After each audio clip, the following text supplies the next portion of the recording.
Assalamualaikum warahmatullahi wabarakatuh. Solih-solihah, siapa yang ingin masuk surga?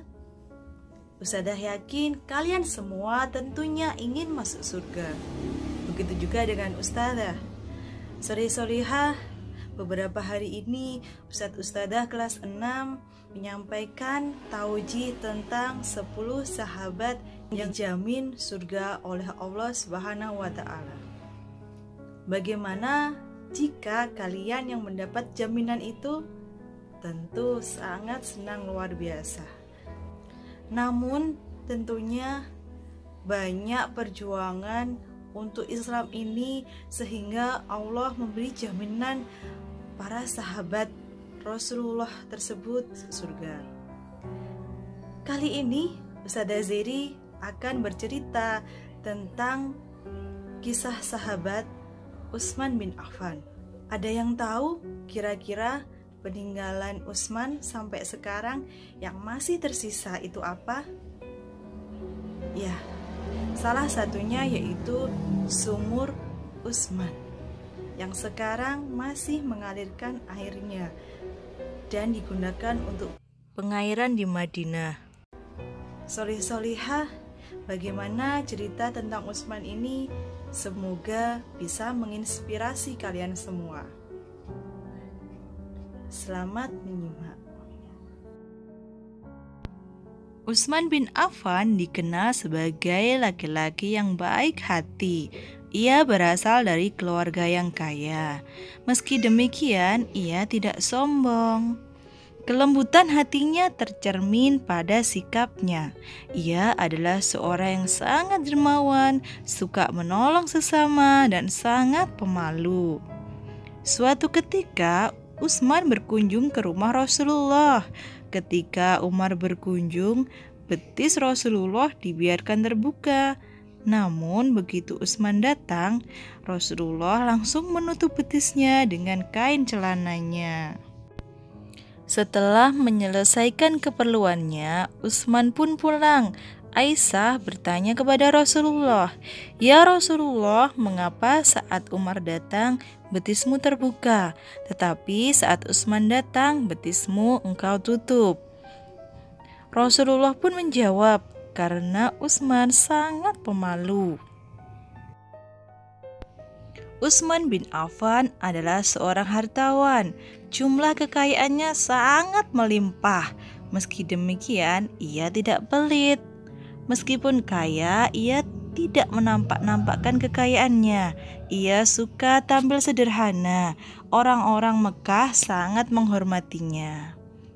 Utsman sangat dermawan. Dia terbiasa memberi sedekah kepada fakir miskin yang ada di kota Mekah. Kebiasaan baik itu tidak pernah berubah.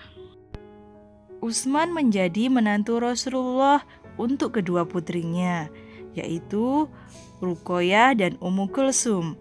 Maka sebutan untuk Utsman adalah Dzun Nurain, yang artinya pemilik dua cahaya. Sejak Rasulullah mengajarkan Islam, banyak budak yang mengikuti ajarannya. Hal itu membuat mereka disiksa oleh tuannya. Utsman pun merasa iba. Dengan kekayaan yang dimilikinya, ia memerdekakan banyak budak agar mereka terbebas dari kejahatan majikan mereka. Kebiasaan memerdekakan budak itu terus ia jalankan setiap hari Jumat. Utsman memerdekakan seorang budak, dia juga bersedekah. Ia tak pernah merasa takut kehilangan uang untuk melakukannya. Hal itu membuat Rasulullah memuji namanya. Utsman disebut-sebut sebagai salah satu penghuni surga yang hidup di dunia. Suatu ketika Madinah sedang mengalami kekeringan. Air bersih pun sulit untuk diperoleh. Umat Islam dan masyarakat Madinah harus antri untuk memperoleh air bersih. Kaum muhajirin terbiasa meminum air Zam-Zam.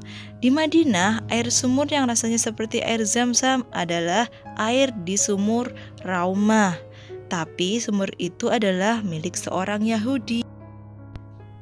Ketika kekeringan, si Yahudi memperjualbelikan air. Ia menarik bayaran yang sangat tinggi kepada para muslimin. Hal itu membuat mereka resah. Utsman berniat membeli sumur itu untuk menolong mereka, menolong kaum muslim. Si pemilik sumur awalnya enggan, tetapi setelah mendapatkan harga yang sangat tinggi dari Utsman, akhirnya ia menyerahkan sumurnya. Utsman menyerahkan sumur itu kepada kaum muslim agar dapat diambil airnya secara gratis.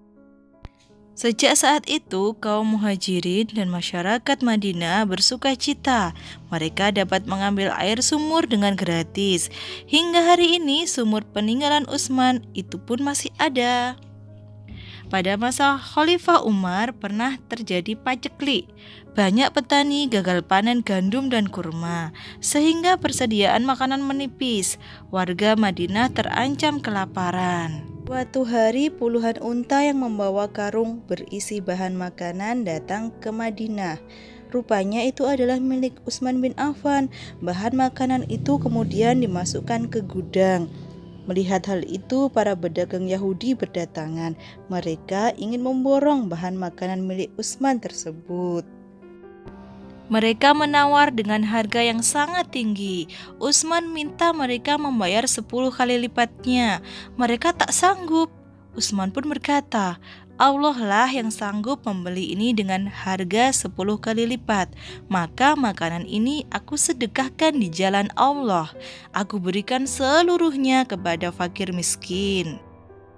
Ketika Utsman bin Affan menjabat sebagai khalifah, wilayah kekuasaan Islam telah meluas ke berbagai negara. Akibatnya terdapat perbedaan bahasa dan dialek. Hal itu menimbulkan perbedaan dalam membaca Al-Quran. Perbedaan itu sering menimbulkan perselisihan di antara mereka, bahkan nyaris menimbulkan peperangan di antara sesama umat muslim. Para sahabat melapor kepada Khalifah Utsman. Khalifah menugaskan Zaid bin Tsabit untuk memimpin pembukuan mushaf Al-Quran. Acuannya adalah mushaf yang pernah dikumpulkan di masa Abu Bakar menjadi khalifah. Setelah selesai disalin, mushaf acuannya dikembalikan kepada Hafsah, putri Umar bin Khattab, sekaligus istri Rasulullah. Sedangkan mushaf-mushaf salinannya dikirim ke berbagai negeri. Umat Islam akhirnya kembali bersatu dan terhindar dari perang saudara. Mushaf itu kemudian menjadi acuan umat Islam dari masa ke masa hingga saat ini. Di masa kepemimpinan Khalifah Utsman, beberapa gubernur kurang cakap dan sering mengecewakan rakyat. Hal itu dimanfaatkan musuh-musuh Islam untuk menghasut rakyat agar melakukan protes ke Madinah. Melihat keselamatan Khalifah Utsman terancam, para sahabat meminta putra-putra mereka untuk berjaga di rumah khalifah. Namun khalifah meminta mereka pulang. Khalifah sendiri yang akan menenangkan masyarakat. Awalnya para demonstran hendak kembali ke rumah mereka setelah bertemu khalifah. Namun keputusan berubah di tengah jalan. Khalifah Utsman difitnah. Sekelompok orang itu kembali ke Madinah dan mengepung rumah khalifah. Akhirnya orang-orang itu pun nekat memasuki rumah khalifah.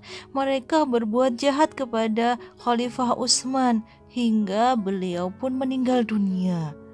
Khalifah Utsman meninggal dunia pada usia 79 tahun. Selih-selihah, demikian tauji dari Ustadzah. Semoga kita semua bisa meneladani Utsman bin Affan, bisa banyak bersedekah dan mengikhlaskan diri untuk agama ini, berjuang dalam agama Islam. Ada nasihat bijak, berbagilah meski hanya sebutir kurma. Jika hari ini kalian tidak menemui kurma, berbagilah meskipun hanya secuil permen. Demikian tauji dari Ustadzah. Wassalamualaikum warahmatullahi wabarakatuh.